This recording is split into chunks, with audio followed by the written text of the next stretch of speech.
तो दिल्ली में इंडिया गठबंधन की रैली हुई, वहीं मेरठ में प्रधानमंत्री नरेंद्र मोदी का मेगा शो देखने को मिला। मेरठ में पीएम मोदी ने भ्रष्टाचार पर कड़ा प्रहार किया। उन्होंने कहा कि उनका मंत्र भ्रष्टाचार हटाने का है, जबकि विपक्ष का महागठबंधन भ्रष्टाचारी बचाव में लगा है। और इसके साथ ही प्रधानमंत्री ने कहा कि भ्रष्टाचार के खिलाफ की गई कार्रवाई से कई लोग सलाखों के पीछे हैं।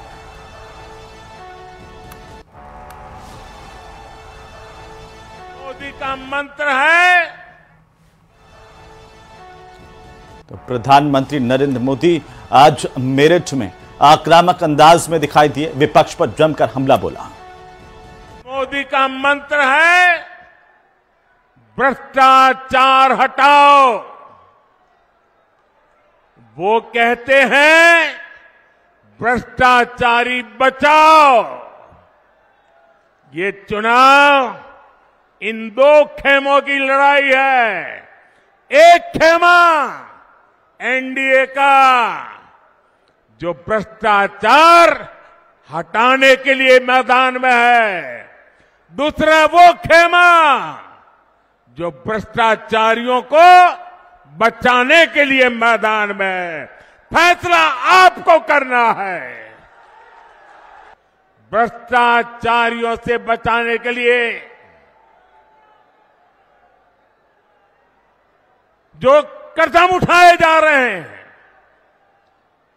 उनके खिलाफ एक बहुत बड़ी लड़ाई लड़ रही है। और इसलिए बड़े बड़े भ्रष्टाचारी आज सलाखों के पीछे हैं।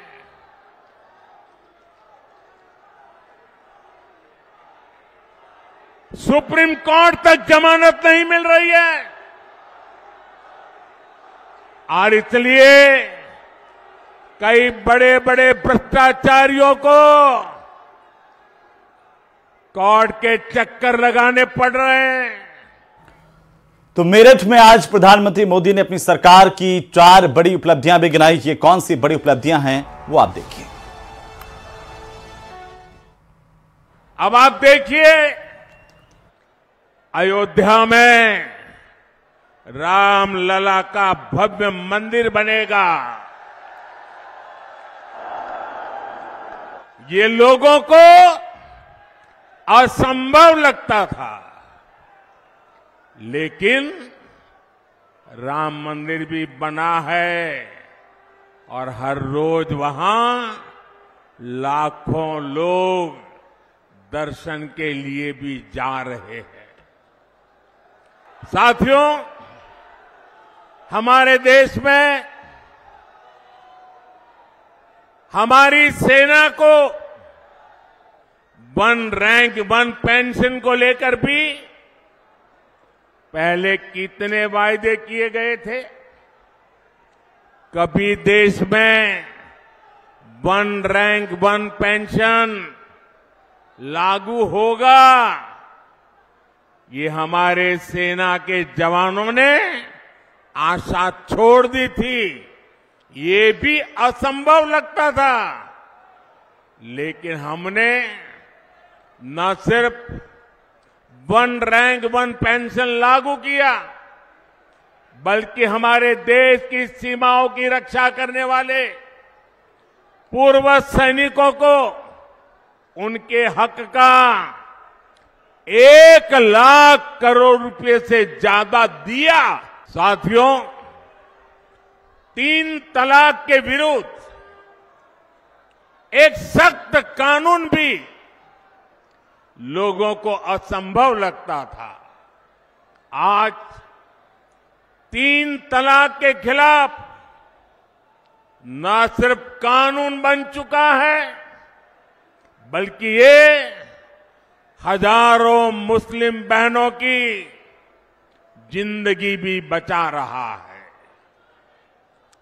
लोकसभा और विधानसभाओं में महिलाओं को आरक्षण भी पहले असंभव लगता था, लेकिन नारी शक्ति वंदन अधिनियम आज सच्चाई बन चुका है।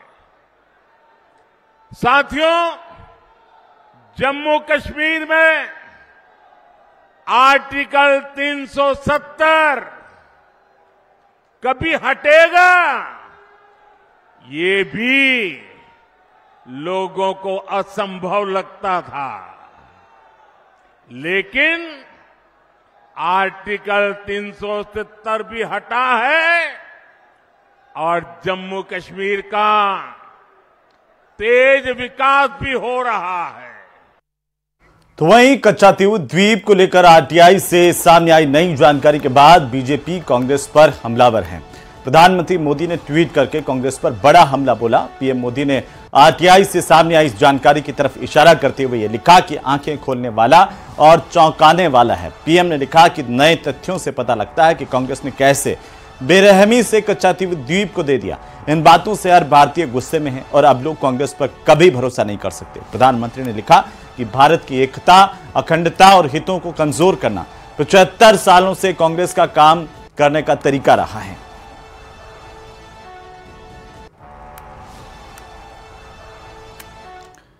और अगली खबर राजसमंद से, जहां बीजेपी के प्रदेश प्रवक्ता पंकज मीणा और राजसमंद विधायक दीप्ति माहेश्वरी आज लोकसभा चुनाव की रणनीति को लेकर के भाजपा कार्यालय में पत्रकारों से रूबरू हुए।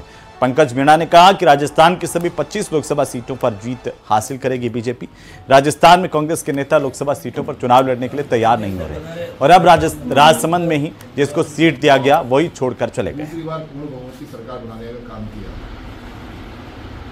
साथियों, जैसे मैंने बताया, अजीब सा डर का वातावरण है, एक भय का वातावरण है और उस डर के कारण से भगदड़ सी मची हुई है।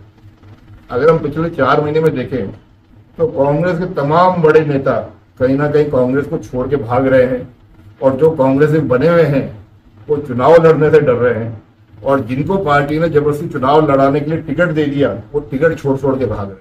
तो वहीं श्रीगंगानगर हनुमानगढ़ लोकसभा सीट से टिकट कटने के बाद बीजेपी सांसद निहाल चंद ने हनुमानगढ़ के भाजपा जिला कार्यालय में प्रेस कॉन्फ्रेंस की और कहा कि वे पार्टी का फैसला सर्वोपरि मानते हैं। उन्होंने कहा कि मैं 5 बार सांसद रहा, श्रीगंगानगर हनुमानगढ़ में कई विकास के काम करवाए और अब वे बीजेपी के कार्यकर्ता के तौर पर जनता की सेवा करेंगे। लेकिन मलाल इस बात का है कि अपने क्षेत्र में एग्रीकल्चर यूनिवर्सिटी नहीं बनवा पाया। उन्होंने कहा कि अब यह सपना प्रियंका बैलान की जीत के बाद पूरा होगा। ये टिकट क्यों कटी, इसका आंसर तो प्रदेश नेतृत्व देगा, मैं नहीं दे सकता। लेकिन मैं तो कह सकता हूं कि भारतीय जनता पार्टी का मैं पहले भी कार्यकर्ता था, आज भी कार्यकर्ता हूं और भविष्य में मैं भारतीय जनता पार्टी के कार्यकर्ता के रूप में ही काम करूंगा। मेरी एक सोच थी कि गंगानगर जिले में एक एग्रीकल्चर क्षेत्र है, यहाँ पे मैंने एक रिसर्च सेंटर खुलवाया था, agriculture research centre Shri Ganganagar में। तो मैं सोच रहा था, मैंने कहा यहाँ पे एक एग्रीकल्चर यूनिवर्सिटी हो ताकि यहाँ के किसानों को सबसे बड़ा बेनिफिट मिल सके। वो मेरा जो सपना है वो मेरा अधूरा है, उसको भी हम लोग